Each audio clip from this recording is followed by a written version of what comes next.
Bacakan langsung teksnya karena saya sudah catat di slide.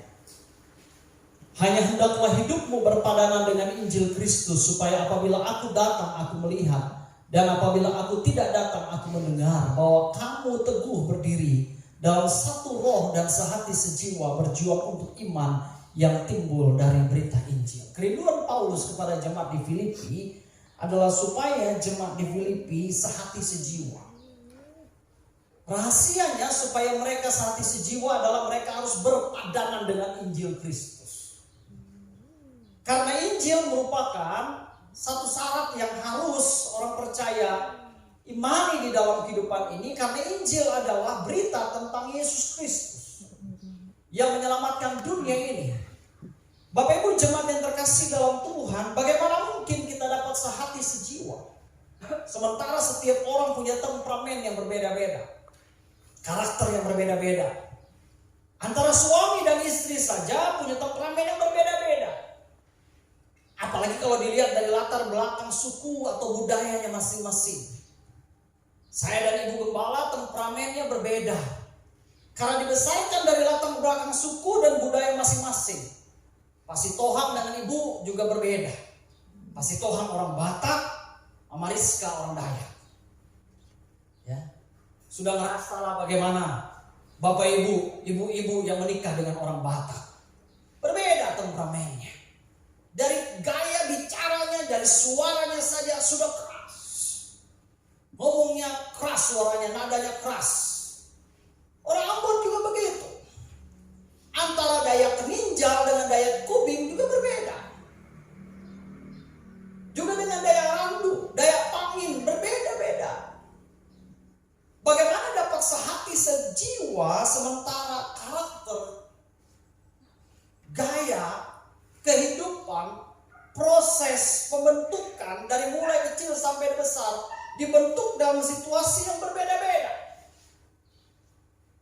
Ini adalah pesan Paulus kepada jemaat di Filipi. Sebelum kita jumpa dengan kata sehati sejiwa yang dikehendaki oleh Paulus, saya tertarik dengan kalimat pertama dalam Filipi pasal 1 ayat 27 ini. Karena itu dari pertanyaan yang saya renungkan, bagaimanakah sehati sejiwa dapat terjadi? Alasan yang pertama adalah sehati sejiwa dapat terjadi jika kita berpadanan dengan Injil Kristus. Itu artinya yang dipikirkan, yang dihidupi, yang diberitakan adalah Injil Kristus. Maksud berpadanan itu artinya yang dipikirkan, yang dihidupi, yang diberitakan adalah Injil Kristus. Hari-hari ini berita apa yang Bapak Ibu sering kali dengar? Berita tentang Injil atau berita tentang apa? Berita tentang Injil atau berita tentang apa? Berita tentang konfirmasi penyakit? Berita tentang daerah zona merah, zona kuning, zona hijau atau apa? Apa yang kita pikirkan hari-hari ini? Jangan sampai orang percaya tidak pernah memikirkan tentang firman Tuhan dalam keadaan situasi sulit ini. Tantangan pemimpin gereja hari ini tidak mudah. Ketika jemaat tidak beribadah lagi, apalagi di kampung-kampung di pedalaman, mereka bukan semakin gelisah, mereka semakin nyan tidak beribadah. Tapi kalau saudara masih punya hati dan saudara masih katakan bahwa, oh, kalau saya tidak beribadah rasanya enak Pak Gembala. Karena itu jangan sampai nggak ada ibadahnya. Rasa apa ya nggak ada ibadah ya? Di rumah rasa apa ya, cuma duduk di rumah nggak ada kerja, paket nggak ada. Rasa apa ya? Kalau masih punya perasaan yang seperti itu, mantap ya. Kalau ada orang yang punya perasaan bahwa, wah nggak ada ibadah, kami makin nyan bagak nggak ada ibadah. Murah-murahin persembahan, murah-murahin pengeluaran katanya. Ya nggak tahu terima kasih ya. Nang setega lagi pakai oksigen 22 tabung. Kalau manusia macamnya. Tapi jemaat Manggala nggak ada yang ngomong gitu, nggak ada segi dua. Ya kan? Kalau nggak ibadah makin senang ya. Wah bagus isi persembahan, kasih beli rokok. gudang garam merah. Ada lagi yang berita di situ, rokok dapat mengurangi COVID-19. Arak adalah penangkal COVID-19. Makinnya yang minum arak ya. Lalu berita itu jadi status dia, jadi story dia. Han mantau Uma, arak jadi penangkal COVID-19. Ikau jangan lidahku minum arak. Ikau lidahku minum arak. Engkau lebih ninga Pak Pendeta daripada ninga ya. Beritanya banggaan berita itu lah. Dukung kami para peminum arak. Jadi makin nyanyi peminum arak dengar berita ya. Yang perokok makin nyanyi dengar berita ya. Makin senang mereka. Ya kan? Maka terjadilah pertentangan, perdebatan. Bukan vitamin C katanya. Bukan susu beruang. Arak ya obat alami dari dulu. Mantau kami peminum arak. Kobal ada kena COVID. Ike nang kala minum arak dikit-dikit kona. Mantau kami itu. Kami ini minum arak. Nada mati kena COVID. Terduduk karena minum ya. Ini sih orang kaya karena minum arak. Nggak ada. Saya udah pantau, nggak ada orang kaya karena minum arak. Dia punya truk 5G karena dia minum arak. Nggak ada. Yang ada bangkrut. Yang ada tinggal pakai selawar kolor. Pakai kaos singlet. Karena apa? Udah terduduk. Bapak Ibu terkasih dalam Tuhan, hari ini tantangan gereja begitu. Apa yang kita pikirkan, berpadamankah kita dengan Injil Kristus? Injil harus menjadi berita utama dan menu utama bagi umat Allah hari ini. Karena Injil merupakan kekuatan Allah. Roma 1 ayat 16 bilang, sebab aku mempunyai keyakinan yang kokoh dalam Injil. Karena Injil adalah kekuatan Allah yang menyelamatkan setiap orang yang percaya. Pertama-tama orang Yahudi tetapi juga orang Yunani. Kalau Injil menjadi berita utama karena Injil adalah kekuatan Allah. Kita kuat, kita mampu bertahan hari ini karena berita Injil. Kita kuat, kita masih ada, kita mampu bertahan sampai hari ini itu karena berita Injil. Kalau tanpa berita Injil kita tidak akan kuat menjalani hidup ini. Bersyukurlah Bapak Ibu yang masih merindukan berita Injil. Bersyukurlah Bapak Ibu yang masih merindukan berita Injil. Dan bersyukurlah Bapak Ibu yang masih mau memberitakan berita Injil. Bersyukurlah Bapak Ibu yang masih terus mencari berita Injil lewat firman Tuhan yang kita baca dan kita renungkan setiap hari. Jika Injil kekuatan Allah, hiduplah dari berita Injil. Jika Injil kekuatan Allah, hiduplah dari berita Injil. Saya terlalu percaya dan terlalu yakin. Sampai hari ini dan sampai kapanpun, sampai dunia berakhir. Injil adalah kekuatan Allah yang menyelamatkan. Karena firman Allah tidak akan pernah berubah. Karena Injil adalah kekuatan Allah yang menyelamatkan. Saya harus hidup dari berita Injil. Saya harus hidup dari membaca firman Tuhan. Karena Alkitab berkata bahwa manusia bukan hidup dari roti saja, tapi dari firman yang keluar dari mulutnya Allah. Manusia bukan hidup dari roti saja, tapi dari firman yang keluar dari mulutnya Allah. Firman yang keluar dari mulutnya Allah itu adalah Injil yang harus kita hidupi hari demi hari.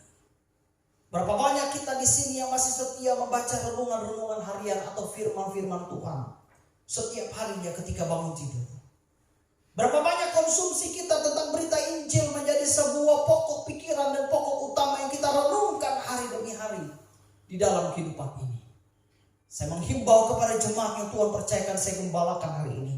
Di tengah situasi sulit ini, Injil adalah jawaban dari segala kesulitan kita. Mungkin hari ini kita berkata, bagaimana mungkin hidup dalam berita Injil sementara gereja ditutup? Mau dengar video khotbah di YouTube, paket internet tidak ada. Mungkin itu pertanyaan kita. Bagaimana mungkin hidup dalam berita Injil sementara gereja ditutup, ibadah terbatas? Mau menonton video lewat YouTube, kami tidak punya handphone demikian, kami tidak punya paket internet dan lain sebagainya. Bagaimana mungkin kami dapat hidup dari berita Injil? Ketika Bapak Ibu ada di rumah, Bapak Ibu tetap membaca firman Tuhan dan merenungkannya. di dalam kehidupan hari lepas hari. Karena Alkitab ini masih ada di tangan ibu-ibu, bapak-bapak semua. Karena hidupilah berita Injil itu, maka engkau akan hidup dan bertahan menghadapi situasi yang sangat berat ini. Yang kedua, bagaimana sehati sejiwa dapat terjadi? Jika kita sehati sejiwa, maka kita tidak mudah digentarkan oleh musuh kita. Filipi pasal pertama ayat yang ke-28 berkata demikian. Dengan tidak digentarkan sedikit pun oleh lawanmu. Bagi mereka semuanya itu adalah tanda kebinasaan. Tetapi bagi kamu tanda keselamatan. Dan itu datangnya dari Allah. Alkitab katakan dalam ayat 28 dengan tidak digentarkan sedikit pun oleh lawanmu. Kita tidak digentarkan oleh lawan kita. Siapakah lawan kita? Saya catat di sini ada 3 lawan kita hari ini. Kita dikelilingi oleh penyakit. Kedua, kita dikelilingi oleh orang-orang munafik. Yang ketiga, kita dikelilingi oleh berita bohong, fitnah, dan lain-lain. Lawan kita hari ini kita dikelilingi oleh penyakit. Penyakit itu tidak bisa kita lihat. Ulangan 28 ayat 22 bilang, Tuhan akan menghajar engkau dengan batu kering, demam kepialu, sakit radang, kekeringan, hama dan penyakit gandum, semuanya itu akan memburu engkau sampai engkau binasa. Ini adalah ucapan kutuk yang disampaikan dalam Ulangan pasal 28.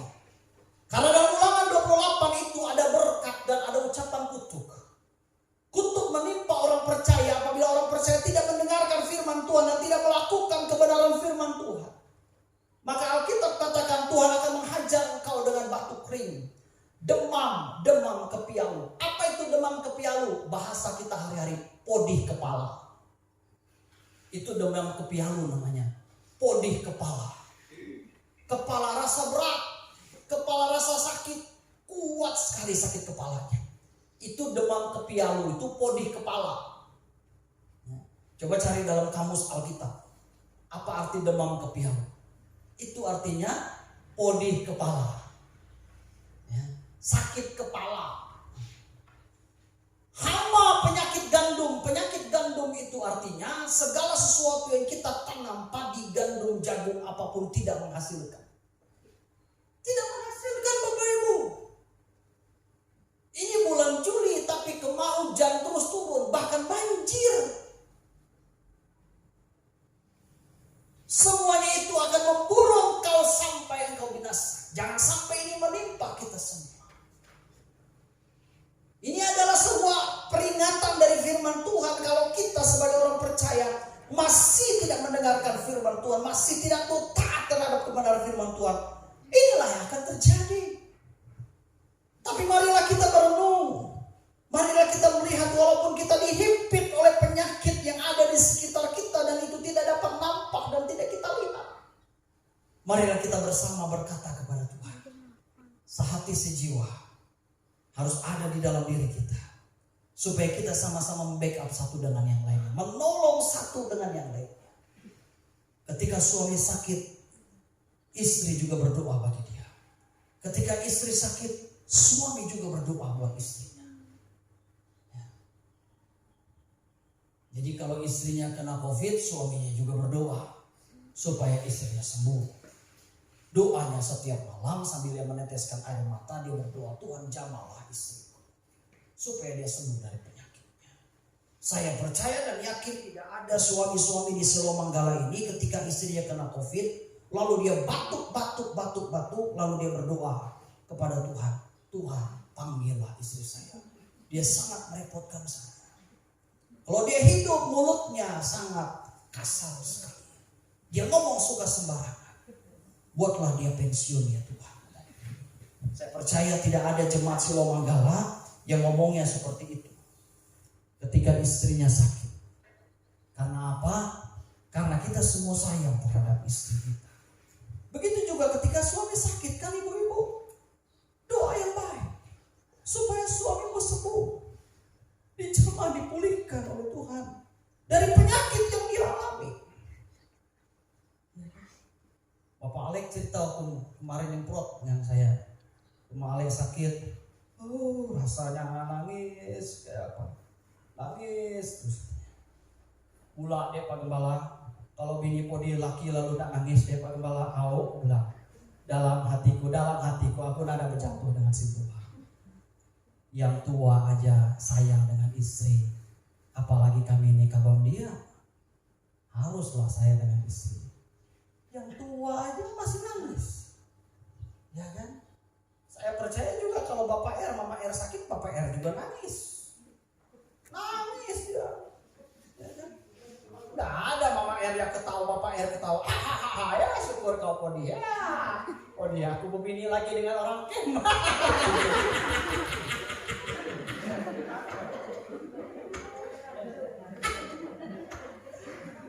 Ya kan? Kita ini dihimpit dengan sakit penyakit.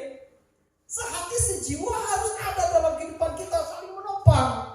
Karena itu gereja ini saling menopang dengan yang satu dengan yang lainnya. Makanya Bapak Ibu mungkin berpikir, wah, orang dapat bantuan ini, orang dapat bantuan ini. Lewat mimbar ini izinkan saya menjelaskan.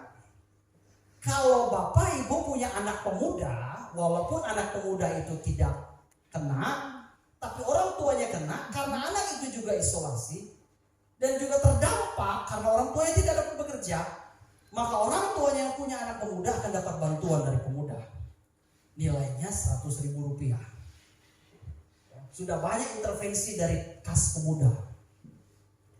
Lalu kalau dari kas diakonia itu dapat Rp300.000 Bapak Ibu. Satu keluarga. Ya kan? Walaupun yang kena 2 orang di rumah tapi tetap dapat 300. Dari PPA saya jelaskan, kalau dia anaknya terdaftar di PPA, ada nomor ID-nya, maka dia akan mendapat bantuan dari PPA juga besarnya Rp300.000. Itu namanya intervensi COVID-19, dibelanjakan oleh staf. Tapi kalau dia seorang tutor, seorang pengurus atau seorang staf terkena COVID-19, anaknya tidak terdaftar di PPA, maka dia tidak kena, tidak dapat intervensi. Jadi saya sudah menjelaskan ini jelas, tidak ada pertanyaan-pertanyaan lain lagi. Yang coba dicari-cari kejelasannya, semuanya sudah jelas. Jadi kita saling menopang, saling membantu, saling mendukung. Inilah kesempatan gereja hadir di tengah-tengah kehidupan jemaat. Dengan apa yang gereja buat? Gereja tidak bisa lebih daripada itu. Kita dirundung dengan penyakit, dengan himpitan. Mari kita saling menopang, mari kita saling membantu untuk mendukung satu dengan yang lainnya, sehati sejiwa, saling menopang, saling membantu, saling memotivasi, saling menguatkan satu dengan yang lainnya. Supaya kita saling mengingatkan satu dengan yang lainnya. Ya kan? Karena kita dihimpit dengan penyakit. Yang kedua, kita dihimpit dengan orang-orang yang munafik. Celakalah kamu, hai ahli-ahli Taurat dan orang-orang Farisi. Hai kamu orang-orang munafik. Sebab kamu sama seperti kuburan yang dilabur putih, yang di sebelah luarnya memang bersih tampaknya, tetapi yang sebelah dalamnya penuh dengan tulang belulang dan berbagai jenis kotoran. Kita dihimpit dengan orang-orang munafik yang ada di sekitar kita, Bapak Ibu. Orang-orang munafik itu adalah orang-orang yang terus mencoba menekan kita, mengintimidasi kita. Dan sepertinya dia baik di depan kita, tapi pada dasarnya dia sedang merancangkan kejahatan dalam kehidupan kita. Stoplah jadi orang munafik hari ini. Mari kita jadi orang yang tulus. Tuhan murnikan pikiran kita dan Tuhan murnikan hati kita. Kalau kita membantu, kalau kita mendukung orang lain, jangan kita tebang pilih. Mari kita topang baik-baik. Jujur, anak-anak muda, pengurus pemuda bertanya kepada saya, Pak, kita bantu ini nak. Dia tidak pernah sembahyang. Bantu. Selama dia anggota pemuda Silo Manggala, walaupun dia tidak pernah sembahyang, pemuda bantu. Ya kan? Kalau saya katakan tidak bantu, dia tidak pernah sembahyang.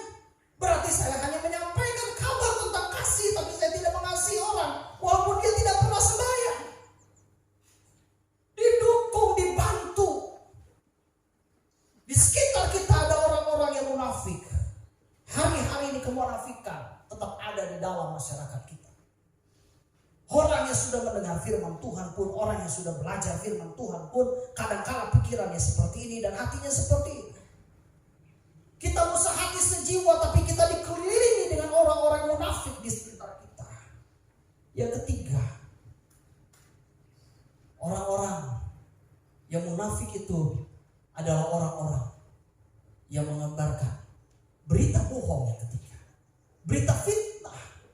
Inilah yang terjadi kisah antara Yusuf dan istri Potifar dalam Kejadian 39 ayat 15 sampai ayat yang ke-18. Mari kita baca bagian firman Tuhan ini. Yang kedua tadi kita dikelilingi orang-orang munafik, yang ketiga kita dikelilingi oleh orang-orang yang suka berbohong dan berita-berita bohong, fitnah yang menyerang kita. Ternyata jauh sebelumnya Alkitab pernah menceritakan ada seorang sosok yang luar biasa dipakai Tuhan yang pernah difitnah. Dia adalah Yusuf dalam Kejadian 39 ayat 15 sampai ayat 19. Alkitab bilang begini. Dan ketika didengarnya bahwa aku berteriak sekeras-kerasnya, ini kata istri Potifar, ditinggalkannya lah bajunya padaku. Lalu ia lari keluar. Juga ditaruhnya baju Yusuf itu di sisinya. Sampai tuan rumah pulang. Perkataan itu juga lah diceritakan perempuan itu kepada Potifar. Katanya, hamba orang Ibrani yang kau bawa kemari itu datang kepadaku untuk mempermainkan aku. Dalam ayat 18. Tetapi ketika aku berteriak sekeras-kerasnya, ditinggalkannya bajunya padaku. Lalu ia lari keluar. Yusuf difitnah. Yusuf diberikan berita bohong. Difitnah padahal dia tidak melakukan apa-apa dengan istri Potifar. Tapi istri Potifar berkata fitnah kepada Yusuf. Tapi jauh sebelumnya dalam Kejadian 37, kita mundur 2 pasal ke belakang. Dalam Kejadian 37 ayat 31 sampai 36, Yusuf juga mengalami hal itu. Kemudian mereka mengambil jubah Yusuf dan menyembelih seekor kambing, lalu mencelupkan jubah itu ke dalam darahnya. Jubah maha indah itu mereka suruh antarkan kepada ayah mereka dengan pesan, ini kami dapati, silahkan Bapak periksa. Apakah jubah ini milik anak Bapak atau tidak? Ayat 33, ketika Yakub memeriksa jubah itu, ia berkata, ini jubah anakku, binatang buas telah memakannya. Tentulah Yusuf telah diterkam. Dan Yakub mengoyakkan jubahnya, lalu mengenakan kain kabung pada pinggangnya. Dan berkabunglah ia sehari-hari lamanya karena anaknya itu. Sekalian anaknya laki-laki dan perempuan berusaha menghiburkan dia, tetapi ia menolak dihiburkan serta katanya, tidak, aku akan berkabung sampai aku turun mendapatkan anakku ke dalam dunia orang mati. Demikianlah Yusuf ditangisi oleh ayahnya. Adapun Yusuf ia dijual oleh orang Midian itu ke Mesir, kepada Potifar seorang pegawai istana Firaun, kepada pegawai raja. Berita bohong, berita fitnah jauh sebelumnya Alkitab sudah menceritakan. Bagaimana Yusuf difitnah oleh istri Potifar. Bagaimana Yusuf ketika dia dijual, bahwa saudara-saudara mencelupkan jubah maha indah milik Yusuf dan dicampurnya dengan darah, dan akhirnya diberikan kepada ayahnya Yakub. Sehingga Yakub berpikir bahwa binatang buas telah menerkam anaknya. Bayangkan saja, fitnah itu dilakukan oleh saudara-saudara Yusuf, bukan oleh orang lain. Fitnah itu dilakukan oleh saudara-saudara Yusuf sendiri. Kalau tadi istri Potifar adalah orang lain di luar keluarga Yusuf, tapi ini fitnah dilakukan oleh anggota keluarga Yusuf sendiri, saudara-saudaranya. Karena apa? Karena iri hati terhadap Yusuf. Yusuf diberikan jubah maha indah oleh ayahnya Yakub. Bahaya dengan dosa iri hati. Kalau Bapak Ibu iri hati dengan orang lain, maka Bapak Ibu akan memfitnah orang itu. Berapa banyak di sini yang pernah menjadi korban fitnah? Karena itu jagalah hati kita supaya kita jangan menjadi orang Kristen yang mudah iri hati dengan kemajuan dan keberhasilan orang lain. Saya terlalu bersyukur kalau melihat anak-anak Bapak Ibu tes PNS berhasil. Kalau anak-anak Bapak Ibu lulus di Untan, lulus di Universitas Negeri. Bagi anak Bapak Ibu yang tidak berhasil, lalu tetangga sebelahnya berhasil, jangan katakan bergaya dia tuh. Bentang-bentang anaknya lulus di Untan, sudah bergaya minta ampun. Awas satu kali kelak. Tidak ada doa seperti itu, tidak ada pikiran seperti itu. Jauhkanlah daripada pemikiran iri hati dengan orang lain. Orang yang iri hati dapat bertindak apa saja, melakukan apa saja untuk orang yang dia benci dan dia bersikap iri kepadanya. Mari kita bersyukur masing-masing atas segala kebaikan Tuhan. Dan doa kita hari ini, Tuhan, jauhkanlah daripadaku dosa iri hati, supaya aku jangan memfitnah sesamaku seperti yang dialami oleh Yusuf. Orang yang memfitnah juga karena apa? Karena yang diingininya tidak tercapai. Istri Potifar mengingini Yusuf, lalu apa yang diingininya tidak tercapai, lalu dia memfitnah, dia melakukan berita bohong. Kita mengingini sesuatu boleh, tapi waktu keinginan kita tidak tercapai, jangan kita memfitnah. Contoh nih, anak Bapak Ibu tes PNS, gagal, tidak lulus. Lalu yang tetangga sebelah atau keluarga sebelah lulus. Lalu Bapak Ibu katakan, dia tuh pakai duit. Duitnya udah banyak habis tuh, pakai duit. Sebentar lagi kredit, sebentar lagi rumah disita. Coba nanti lihat. Itu kan udah keterlaluan Bapak Ibu. Itu kan udah keterlaluan. Ya elah, orang lulus PNS ya syukurin lah, dia lulus PNS, bersyukur. Kesempatan kita belum lulus PNS, kenapa kita ngomong macam-macam? Lalu kita bilang dia pasti pakai duit tuh, karena keluarganya berpengaruh. Ya elah, lu belum punya kesempatan lulus, lu banyak berdoa aja, lu kerja baik-baik. Mungkin Tuhan gak tempatkan kamu di situ. Sementara ini ada pekerjaan, kerjakan baik-baik, jangan memfitnah orang lain. Jauhkanlah dari sikap fitnah dan iri hati itu dari kita kepada orang lain. Ada orang beli motor baru, duit dari mana tuh?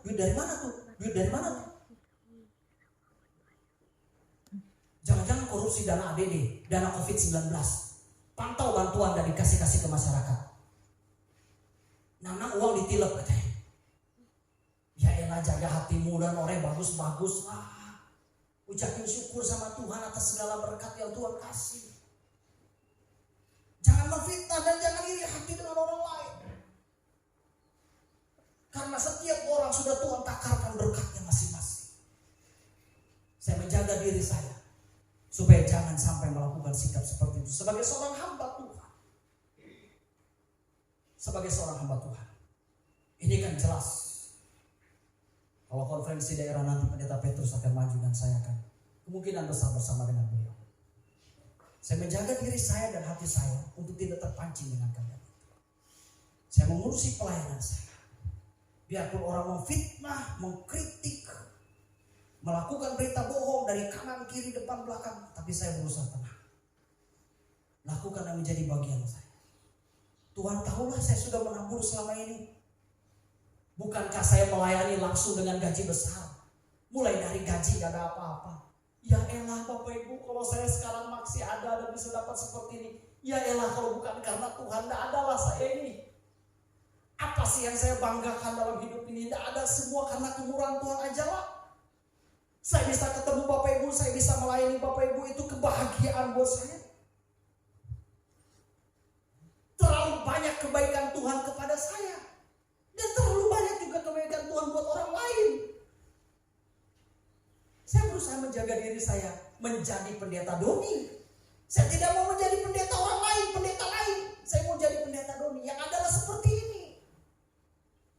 Ya elah, saya hidup ini karena kemurahan Tuhan, mana ya ampun. Kalau bukan karena Tuhan gak bisa saya hidup ini. Karena tahun 97 itu peristiwa yang luar biasa terjadi dalam hidup saya. Ini karena saya hidup karena kemurahan Tuhan, kebaikan. Walaupun setiap malam harus minum cetirizin, kalau mulai udah sesak kamu, ya elah, karena kemurahan Tuhan masih bisa bernafas, masih bisa melayani. Apa yang dibangga gak ada Bapak Ibu. Gak ada. Jaga hatimu, jangan iri hati dengan orang lain. kematian satu kali kelak merenggut kita. Coba bayangin, kalau kamu masih ada iri hati dengan orang lain, dosamu belum dibereskan dengan sesama, tiba-tiba Tuhan jemput kamu. Coba Bapak Ibu bayangkan itu. Tapi kalau hati kita sudah dibereskan dengan orang lain, orang mau marah dengan kita, mau apakan, biarin. Wah Bapak Ibu, kita dipanggil Tuhan, kita tenang. Bapak Ibu mau tenang, tidur meninggal gini? Tenang. Tapi orang yang membenci, belum ada pemberesan dengan sesama, masih suka memfitnah dan iri hati, meninggal yang muka kerodok.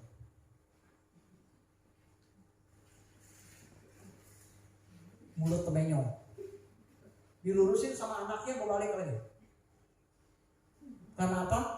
Ngomongin orang terus, orang hidup, mau fitnah terus. Meninggal mulut temenyong gini. Mata dipejam gak teduh? Atau mata terbuka sedikit? Karena apa? Suka ngintip masalah orang lain. Lalu orang nanya, kenapa apa emakku meninggal mata sepiak gak pandang pojang?